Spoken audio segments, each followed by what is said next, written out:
کیسر و کسریٰ اسلام کے ابتدائی ایام کے تناظر میں عرب و عجم کے عمومی حالات کی داستان ہے۔ یہ عرب کے خاک نشینوں اور عجم کی دو عظیم قوتوں کے درمیان معرکہ حق و باطل کی داستان ہے۔ تو آئیے سنتے ہیں۔ قسط نمبر 12۔ مشرق اور مغرب کی جنگوں کا نیا دور ایران میں کسریٰ نوشیروان اور بازنطینی روم میں قیصر جسٹنن کے اقتدار کے ساتھ شروع ہوا۔ یہ وہ زمانہ تھا جب رومی بڑی تیزی کے ساتھ مشرق اور مغرب کی طرف پھیل رہے تھے۔ اہل حبشہ حمیری فرما رواؤں کو شکست دے کر یمن پر قبضہ کر چکے تھے، اور چونکہ وہ مذہباً عیسائی تھے اس لیے رومی ان کی پشت پناہی کرتے تھے۔ ایرانیوں کو اپنے ہمسایہ ملک کے ایک اہم حصہ پر روم کے عیسائی حلیفوں کی فتح گوارا نہ تھی۔ وہ یہ محسوس کرتے تھے کہ اہل حبشہ مشرق کی طرف رومیوں کے اثر و اقتدار کا راستہ صاف کر رہے ہیں۔ شام اور عراق کی سمت عرب کی سرحدوں کے ساتھ غسانی اور لخمی خاندانوں کی منافرتیں بھی روم اور ایران کے لیے وجہ نزاع بن گئی تھیں۔ ہیرا کے لخمی حکمران ایرانیوں کے حلیف اور شام کے غسانی فرمانروا رومیوں کے باج گزار تھے، اور ان دو خاندانوں کی نہ ختم ہونے والی جنگیں رومیوں اور ایرانیوں کو بھی بتدریج میدان کارزار کی طرف دھکیل رہی تھیں۔ چنانچہ کسریٰ نوشیروان نے ایران کے اندرونی خلفشار سے نجات حاصل کرتے ہی بازنطینی سلطنت کی مشرقی سرحدوں پر دھاوا بول دیا، اور شام کے باشندے پھر ایک بار آگ اور خون کے طوفان کی تباہ کاریاں دیکھ رہے تھے۔ لیکن قیصر جسٹنن کے ہوشیار اور تجربہ کار جرنیل بلیساریوس نے ایرانی لشکر کی پیش قدمی روک دی۔ اس کے بعد چند سال امن کے گزرے، لیکن 540 عیسوی میں نوشیروان نے 3 لاکھ فوج کے ساتھ شام پر یلغار کی اور راستے کی آبادیوں کو تباہ و برباد کرنے کے بعد حلب کے خوبصورت شہر کو آگ لگا دی۔ ان ایام میں رومی افواج یورپ میں برسر پیکار تھیں۔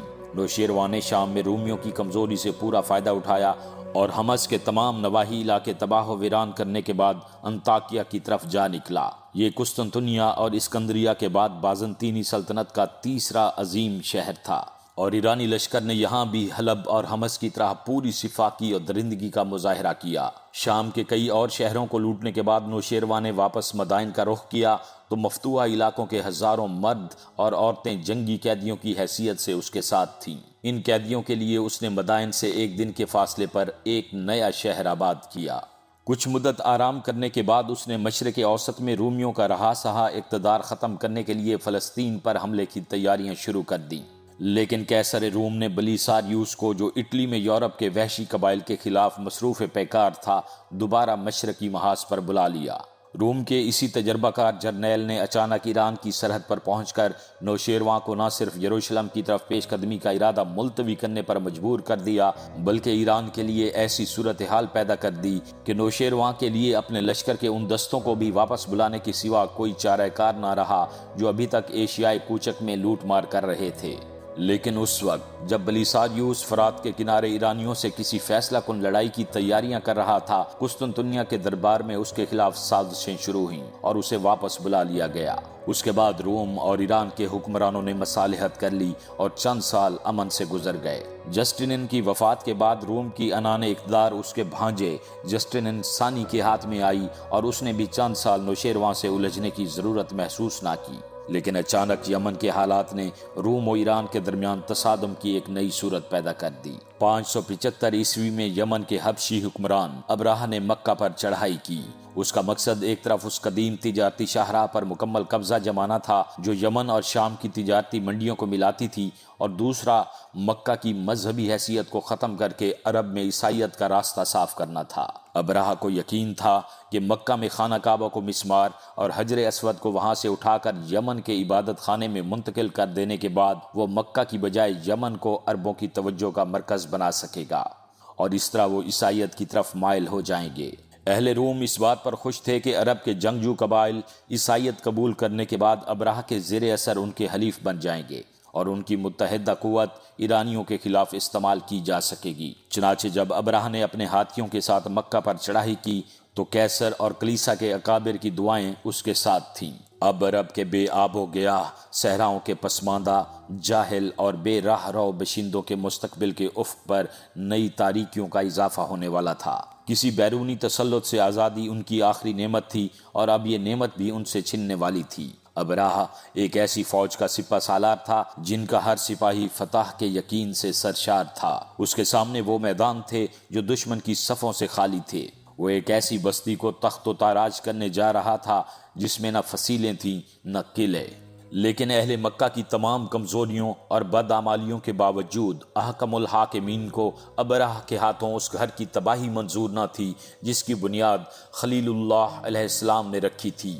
وہ اس گھر کو اس چراغ کے لیے محفوظ رکھنا چاہتا تھا جس کے نور سے مشرق و مغرب کے ظلمت کدے روشن ہونے والے تھے۔ مغربی مورخ یہ تسلیم کرتے ہیں کہ ابراہ نے ہاتھیوں کے لشکر سے مکہ پر چڑھائی کی تھی۔ وہ یہ بھی جانتے ہیں کہ وہاں اس کا مد مقابل کوئی نہ تھا۔ وہ اس واقعہ کو بھی نہیں جھٹلاتے کہ اسے عبرتناک شکست ہوئی تھی، لیکن یہ بات ان کی سمجھ میں نہیں آ سکی کہ ابراہ کے ہاتھی ابابیلوں کے خدائی لشکر کے سامنے عاجز آ گئے تھے۔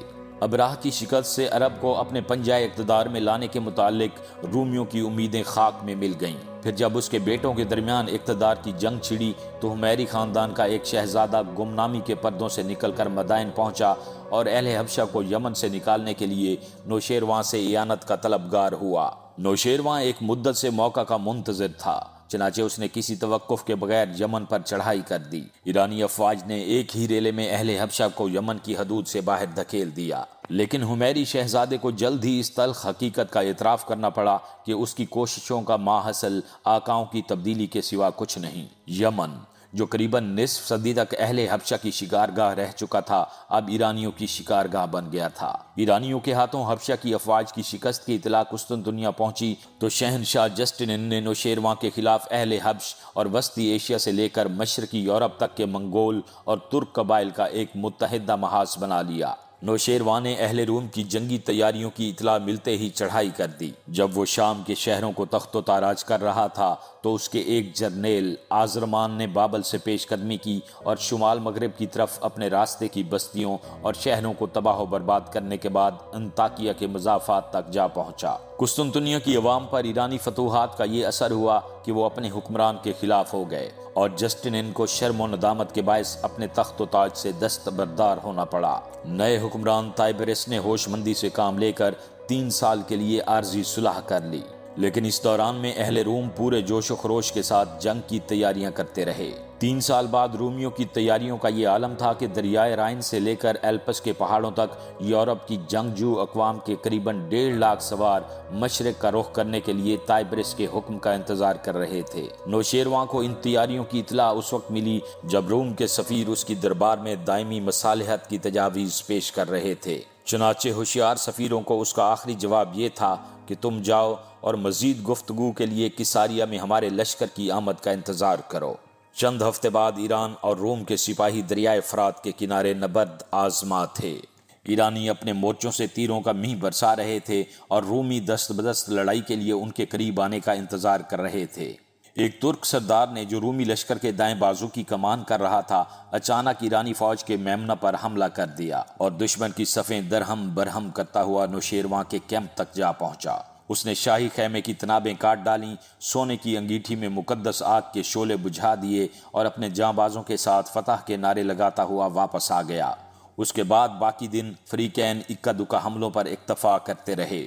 رات کے وقت جب رومی افواج آرام کے لیے پیچھے ہٹ گئیں تو ایرانیوں نے شب خون مار کر ان کا کیمپ لوٹ لیا۔ تاہم دن بھر کے نقصانات اور ان سے زیادہ مقدس آگ بجھ جانے کے باعث مجوسیوں کے حوصلے اس قدر پست اور ان کا جوش اس قدر ٹھنڈا ہو چکا تھا کہ نوشیروان کو پسپائی ہی میں خیریت نظر آئی اور اس نے ایک ہاتھی پر سوار ہو کر دریائے فرات عبور کر لیا۔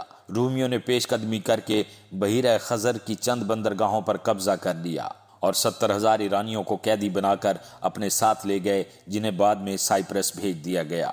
موسم بہار کی آمد پر رومی لشکر نے دوبارہ پیش قدمی کی اور اشوریا کے کئی زرخیز علاقے تباہ کر دیے۔ ایران کے عمر رسیدہ حکمران کو بالآخر موت کی آغوش میں پناہ ملی اور عمرہ نے اس کی آخری نصیحت پر عمل کرتے ہوئے رومیوں کے خلاف جوابی کارروائی کا ارادہ ترک کر دیا۔ نوشیروان کے بعد ایران کے تخت پر اس کا بڑا بیٹا ہرمز رونق افروز ہوا۔ یہ خود پسند اور مغرور حکمران ہر معاملے میں اپنے باپ کی ضد ثابت ہوا۔ اس نے نوشیروان کے وفادار ساتھیوں کو ایک ایک کر کے دربار سے نکال دیا اور ان کی جگہ ذلیل اور خوشامدی اپنے گرد جمع کر لیے۔ ایران میں جبر و تشدد کا ایک طوفان اٹھ کھڑا ہوا جب عوام کا پیمانہ صبر لبریز ہو گیا اور بعض علاقوں میں بغاوت کے آثار ظاہر ہونے لگے تو مدائن کے مغرب کی طرف سے شہنشاہ روم اور شمال کی طرف سے خاقان ترک کی پیش قدمی کی خبریں آنے لگیں۔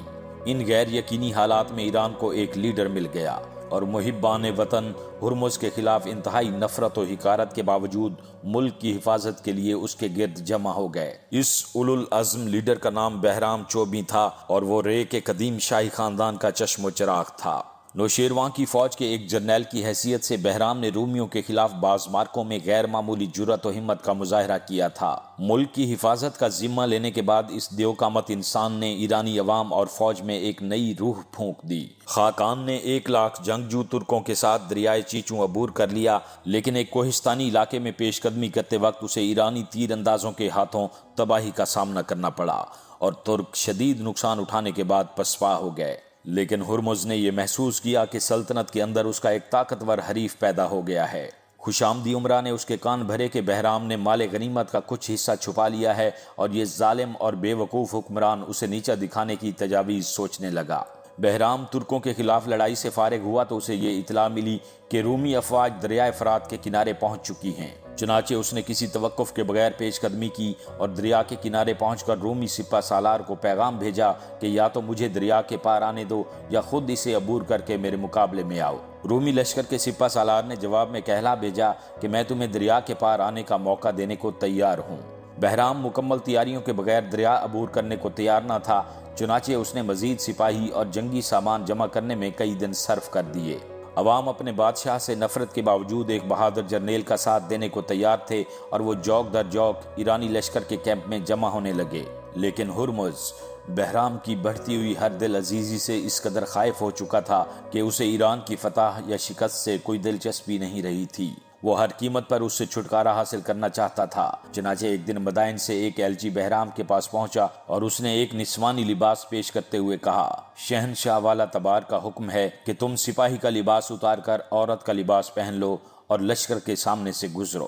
ہرمز اور اس کے سازشی وزیروں کا خیال تھا کہ بہرام فوج کے سامنے اپنی یہ توہین برداشت کرنے کی بجائے مستعفی ہو کر بھاگ جائے گا، لیکن اس نے اپنے بادشاہ کے اہم کانہ حکم کی تعمیل میں نسوانی لباس پہنا اور باری باری صف بستہ سپاہیوں کے سامنے سے گزرنے لگا۔ محبان وطن خون کے گھونٹ پی کر رہ گئے اور بعض سرپھروں نے بادشاہ کے خلاف نعرے لگانے شروع کر دیے، تاہم اپنے سپہ سالار کی فرما برداری دیکھ کر کسی کو علم بغاوت بلند کرنے کی جرأت نہ ہوئی۔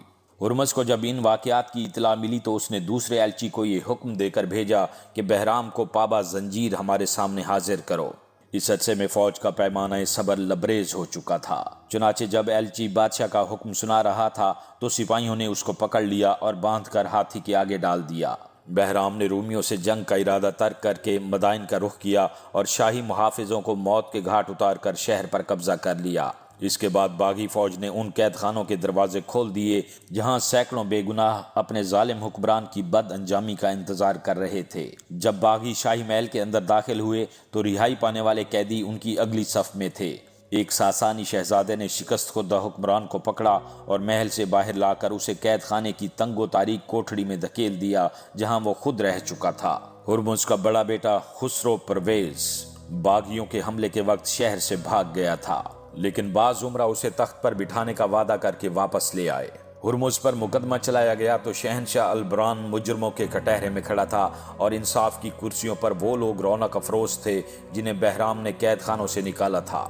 بادشاہ نے عدالت کو متاثر کرنے کے لیے انتہائی عجز و انکسار کے ساتھ التجائیں کی۔ پھر جب اس نے دیکھا کہ عمرہ متاثر ہو رہے ہیں تو اچانک اپنا انداز بدل لیا اور دوسروں کو اپنی کوتاہیوں اور بدعمالیوں کا ذمہ دار ثابت کرنے کی کوشش کرنے لگا۔ اپنے بڑے بیٹے خسرو پرویز پر مختلف الزامات عائد کرنے کے بعد اس نے عدالت سے اپیل کی کہ اگر تمہیں میری حکومت پسند نہیں تو میں تخت و تاج سے دستبردار ہونے کو تیار ہوں، لیکن میری آخری التجا یہ ہے کہ میری جگہ تم ضرور خسرو پرویز کی بجائے میرے چھوٹے بیٹے کو اپنا حکمران تسلیم کر لو۔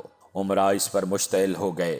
انہوں نے ہرمز کے چھوٹے بیٹے اور اس کی ماں کو موت کے گھاٹ اتار کر ان کی لاشیں بے حرمتی کے لیے عوام کے حوالے کر دیں۔ پھر گرم سلاخوں سے ہرمز کی آنکھیں نکلوا دیں اور پرویز کے سر پر تاج رکھ دیا۔ نئے حکمران نے کچھ عرصہ انقلابیوں کو خوش رکھنے کی کوشش کی، لیکن جب اس کے پاؤں جم گئے تو وہ بہرام کے اثر و رسوخ سے چھٹکارا حاصل کرنے کی تدابیر سوچنے لگا۔ مجوسی کاہن اور عمرہ کو بھی یہ بات پسند نہ تھی کہ بہرام سلطنت کے سیاہ و سفید کا مالک بن جائے، چنانچہ انہوں نے پرویز کو نسبتاً کمزور سمجھ کر اپنا مستقبل اس سے وابستہ کر دیا۔ جب عوام کا جوش و خروش قدرے ٹھنڈا ہوا تو پرویز نے اپنے اندھے باپ کو قید خانے سے نکالا اور اپنے محل میں لے آیا۔ ہرمز کی زندگی کی ساری دلچسپیاں اب صرف اپنی نفسانی خواہشات کی تکمیل تک محدود تھیں، لیکن پرویز اس کی بدعمالیاں برداشت کرتا رہا۔ بہرام، جس کے لشکر نے شہر کے باہر پڑاؤ ڈال رکھا تھا، اس صورتحال سے خوش نہ تھا۔ ملک کو ہرمز کے مظالم اور بے اعتدالیوں سے نجات دلانے کے بعد اسے امید تھی کہ عوام اور عمرہ اور مجوسی کاہن اسے کندھوں پر اٹھا کر حکومت کی مسند تک لے جائیں گے، لیکن اس انقلاب کے نتائج اس کی توقعات کے سراسر خلاف تھے۔ وہ عمرہ جسے اس نے قید و بند کی صعوبتوں سے نجات دلائی تھی، اس کا ساتھ چھوڑ کر پرویز کے گرد جمع ہو رہے تھے، اور وہ بد دیانت لوگ جنہیں اس کے سپاہیوں نے قوم اور ملک کے بدخواہ سمجھ کر قید میں ڈالا تھا، رہا کیے جا رہے تھے، اور عوام جو اپنے مذہبی پیشواؤں کے اشاروں پر چلنے کے عادی تھے اسے بھلا چکے تھے۔ چنانچہ حالات اس قدر بگڑ گئے کہ پرویز اور بہرام کھلے بندوں ایک دوسرے کے سامنے آ گئے۔ پرویز اپنے محافظ دستوں اور مدائن کے عوام کو میدان میں لے آیا، لیکن اسے بہرام کے آزمودہ کار سپاہیوں کے مقابلے میں شکست ہوئی، اور مطلون مزاج عمرہ اس کا ساتھ چھوڑ کر بہرام سے جا ملے۔ شاہی خاندان کا ہی با اثر آدمی جو بہرام کا ساتھ چھوڑ کر پرویز کا حلیف بن گیا تھا، پرویز کی شکست کے بعد میدان سے بھاگ کر شاہی محل میں داخل ہوا، اور اپنی ذات کو بہرام کی نظر عنایت کا مستحق ثابت کرنے کے لیے اس نے ہرمز کا سر قلم کر دیا۔ پرویز شکست کھانے کے بعد 30 وفادار ساتھیوں، چند لونڈیوں اور خواجہ سراؤں کے ہمراہ دریائے فرات کے کنارے کنارے سفر کرتا ہوا بازنطینی سرحد کے اندر داخل ہونے میں کامیاب ہو گیا، اور ایک سرحدی چوکی کے افسر نے اسے اپنی پناہ میں لے لیا۔ پرویز نے روم کے نئے شہنشاہ مورس کے دربار میں اپنے ایلچی بھیج کر قسطنطنیہ پہنچنے کی اجازت مانگی۔ مورس نے اس کے لیے ایک تاج اور چند قیمتی تحائف روانہ کر دیے، اور ساتھ ہی پیغام بھیجا کہ تمہیں ہماری اعانت حاصل کرنے کے لیے قسطنطنیہ آنے کی ضرورت نہیں، ہم تمہاری مدد کے لیے اپنی فوجیں بھیج رہے ہیں، اور جب تک تم اپنا کھویا ہوا تخت دوبارہ حاصل نہیں کر لیتے، ہمارے سپاہی اپنی تلواریں نیاموں میں نہیں ڈالیں گے۔ بہرام پرویز کو شکست دینے کے بعد ملک کی زمام کار اپنے ہاتھ میں لے چکا تھا، لیکن اسے اطمینان سے حکومت کرنے کا موقع نہ ملا۔ اہل مدائن اسے اجنبی سمجھتے تھے۔ بہرام نے انہیں سختی سے دبانے کی کوشش کی، اور مدائن کے قید خانے ان لوگوں سے بھر دیے جنہیں ابھی تک شاہی خاندان سے عقیدت تھی۔ مجوسی کاہن جو نوشیروان کے خاندان کا اقتدار بحال کرنے میں اپنا ذاتی فائدہ دیکھتے تھے، عوام کو بھڑکا رہے تھے۔ چنانچہ جب خسرو پرویز رومی لشکر کے ساتھ دریائے دجلہ کے کنارے نمودار ہوا تو اہل مدائن جوک در جوک اس کے جھنڈے تلے جمع ہونے لگے۔ مدائن کے عوام کی مطلون مزاجی، عمرہ کی بد عہدی اور مجوسی کاہنوں کی سازشوں سے پریشان ہو کر بہرام نے مدائن سے باہر نکل کر پرویز کا راستہ روکنے کی کوشش کی، لیکن اسے یکے بعد دیگرے 2 مارکوں میں شکست کھانے کے بعد جیجوں کے مشرق کی طرف بھاگنا پڑا۔ اس نے خاقان ترک کے پاس پناہ لی۔ یہ وہی خاقان تھا جسے کچھ عرصہ قبل بہرام کے ہاتھوں شکست ہوئی تھی، لیکن اس نے ایک بہادر دشمن کی دلجوئی اور عزت افزائی اپنا فرض خیال کیا۔ خاقان کی بیوی مدائن کے شاہی خاندان سے تعلق رکھتی تھی، اور اس نے بہرام کا زندہ رہنا پرویز کے مستقبل کے لیے خطرناک سمجھ کر اسے زہر دے دیا۔ بہرام کی موت ایک محب وطن اور بہادر سپاہی کی موت تھی۔ خسرو پرویز رومی تلواروں کی چھاؤں میں ایران کے تخت پر بیٹھا تھا، اور اس کے عوض وہ آرمینیا کا تقریباً سارا علاقہ رومیوں کے حوالے کر چکا تھا۔ اب بازنطینی سلطنت کی سرحد طفلس تک پہنچ چکی تھی۔ تاہم ایران کے عمرہ اور مجوسی پیشوا اس بات پر مطمئن تھے کہ خسرو پرویز بہرام کی بنسبت کمزور ہے، اور وہ اس کی کمزوری سے فائدہ اٹھا سکتے ہیں۔ مدائن کے عوام کی یہ حالت تھی کہ وہاں جو خوشیاں کچھ عرصہ قبل ہرمز کی شکست اور بہرام کی فتح کے وقت منائی گئی تھیں، اس سے کہیں زیادہ بہرام کی شکست اور خسرو پرویز کی تخت نشینی پر منائی جا رہی تھیں۔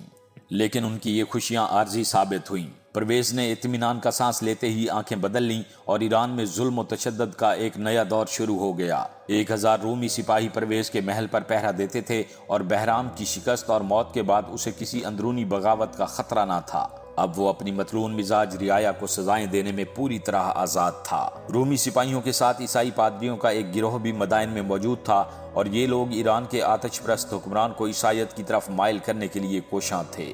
ایران میں عیسائیت کے مستقبل کے متعلق ان لوگوں کے پر امید ہونے کی ایک وجہ یہ بھی تھی کہ پرویز کی چہیتی ملکہ عیسائی تھی۔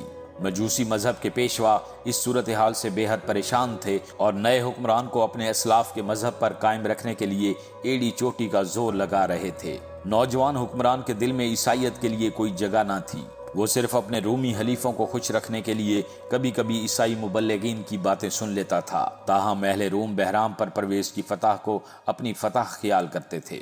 لیکن یہ حالات اچانک بدل گئے۔ قسطنطنیہ میں شاہ ایران کے سرپرست شہنشاہ مورس کے خلاف ایک عام بغاوت ہو گئی اور ایک فوجی رہنما فوکاس نے قسطنطنیہ پر قبضہ کر کے مورس اور اس کے 5 بیٹوں کو موت کے گھاٹ اتار دیا۔ مورس کا چھٹا بیٹا ٹیوڈوسس فوکاس کے ہاتھوں بچ نکلا اور پرویز سے مدد لینے کے لیے مدائن کی طرف بھاگا، لیکن فوکاس کے آدمیوں نے اسے راستے میں گرفتار کر کے موت کے گھاٹ اتار دیا۔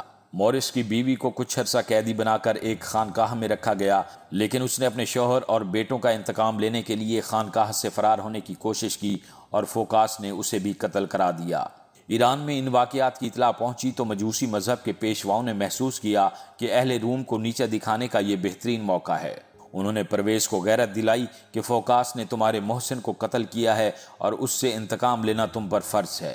پرویز کو ملک گیری کی ہوس اپنے اسلاف سے ورثے میں ملی تھی اور مورس سے ہمدردی محض ایک بہانہ تھا۔ چنانچہ بازنطینی سلطنت میں اندرونی خلفشار کے آثار دیکھتے ہی اس نے اپنی افواج کو پیش قدمی کا حکم دے دیا۔ اہل روم فوکاس کے مظالم سے دل برداشتہ ہو چکے تھے، اس لیے وہ کسی محاذ پر بھی ایرانی لشکر کا مقابلہ نہ کر سکے۔ چنانچہ ایرانیوں نے کسی قابل ذکر مزاحمت کا سامنا کیے بغیر آرمینیا پر قبضہ کر لیا۔ پھر چند ماہ بعد خسرو پرویز کی فوج شام کے شمال مشرقی علاقوں کو تخت و تاراج کرتی ہوئی انطاکیہ کی طرف بڑھی۔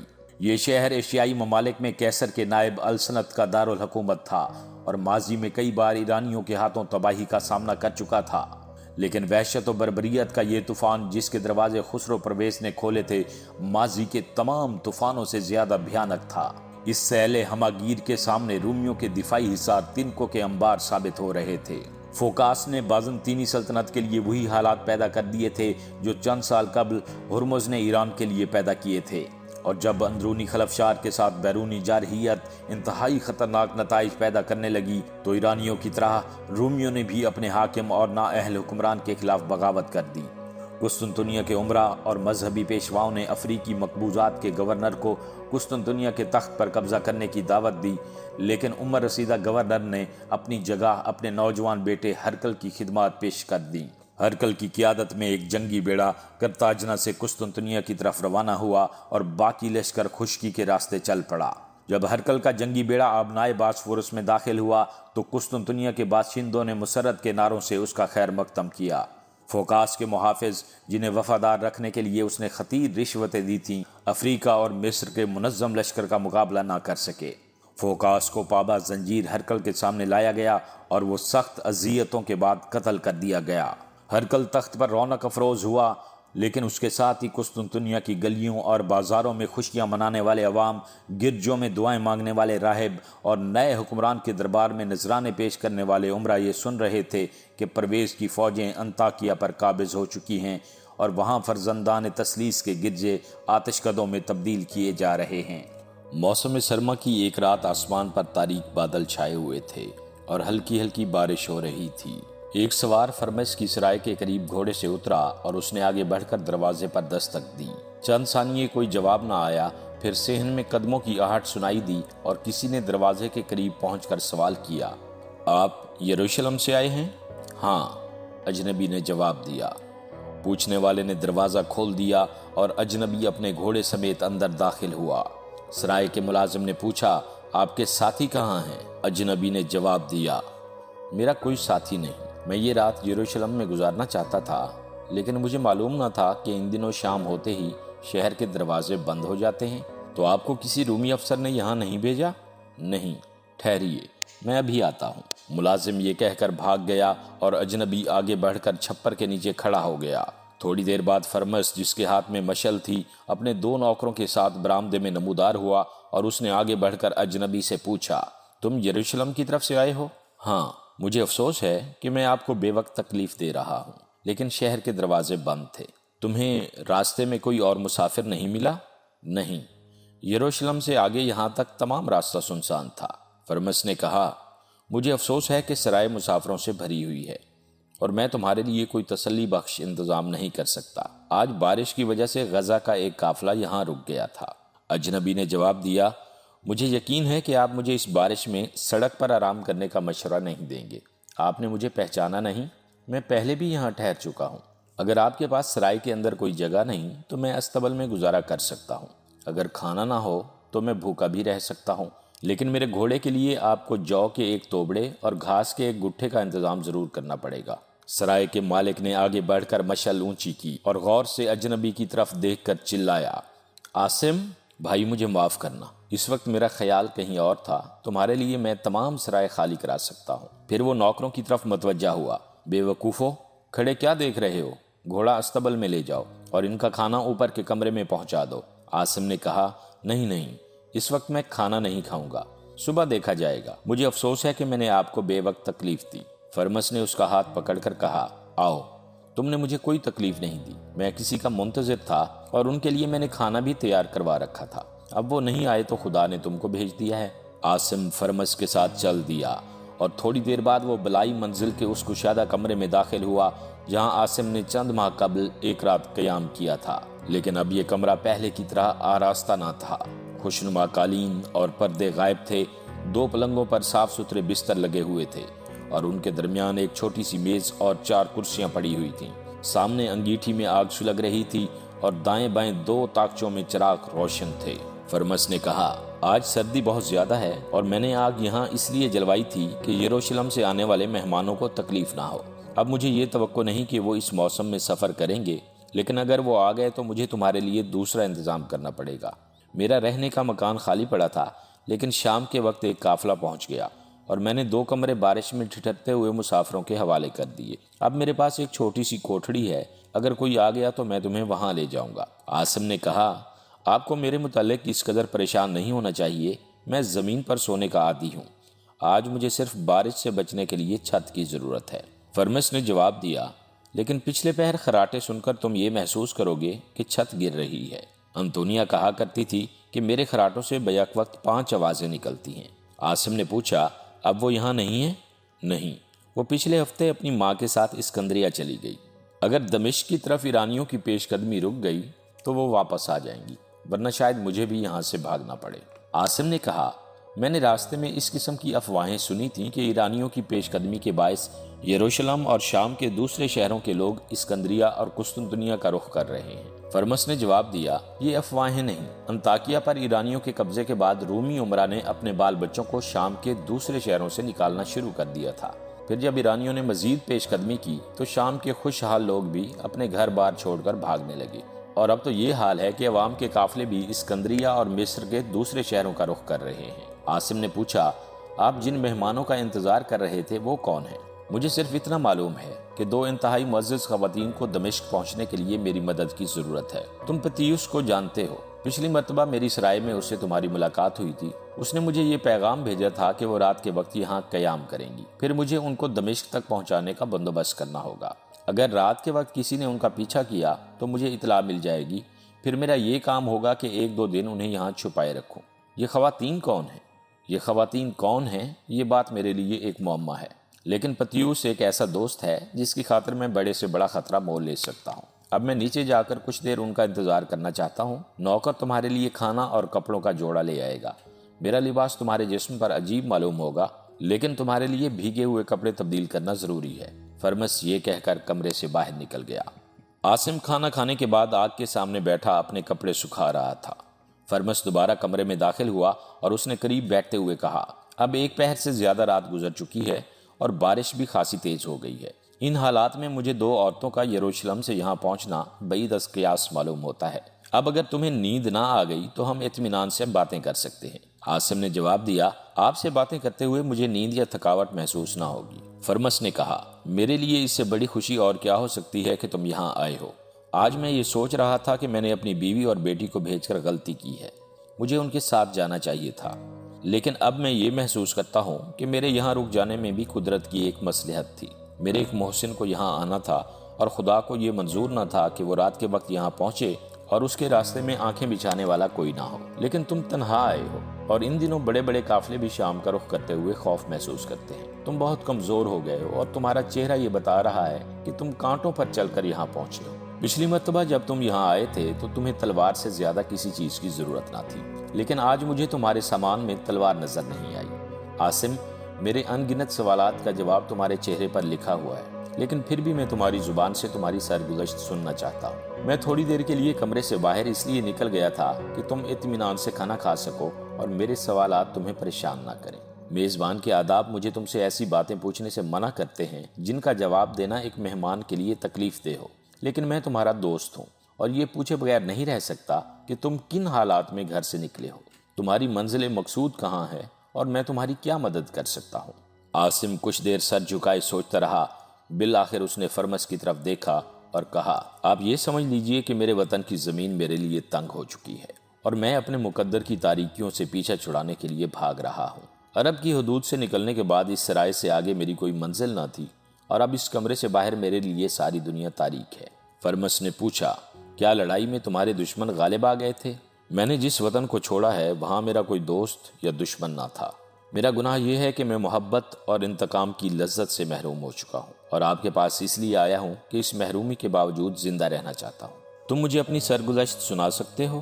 وطن سے نکلنے کے بعد یہ پہلا انسان تھا جو عاصم کو اپنے دل کا بوجھ ہلکا کرنے کی دعوت دے رہا تھا۔ اب اسے اپنی نیند یا تھکاوٹ کا کوئی احساس نہ تھا۔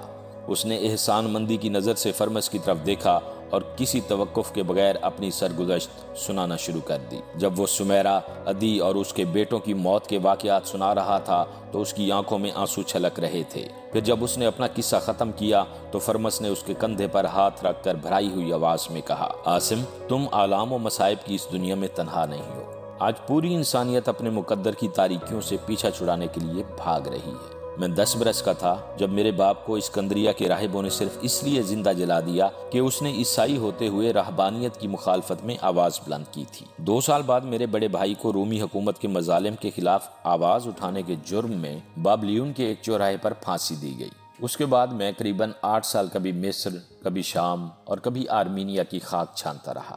میرا دل نفرت و انتقام کے جذبات سے لبریز تھا، لیکن رفتہ رفتہ زندہ رہنے کی خواہش میرے جذبات پر غالب آ گئی۔ میں نے محسوس کیا کہ میں ایک بے بس انسان ہوں اور زمانے کی گردش کا رخ بدل دینا میرے اختیار میں نہیں۔ میں صرف کلیسا کی فرما برداری اور حکومت کی اطاعت کر کے زندہ رہ سکتا ہوں۔ معزز سامعین، ہماری حوصلہ افزائی کے لیے ہمارے چینل کو سبسکرائب کیجیے اور اس ناول کی آئندہ اقساط کے لیے بیل آئیکن پر کلک کرنا مت بھولیے۔ شکریہ۔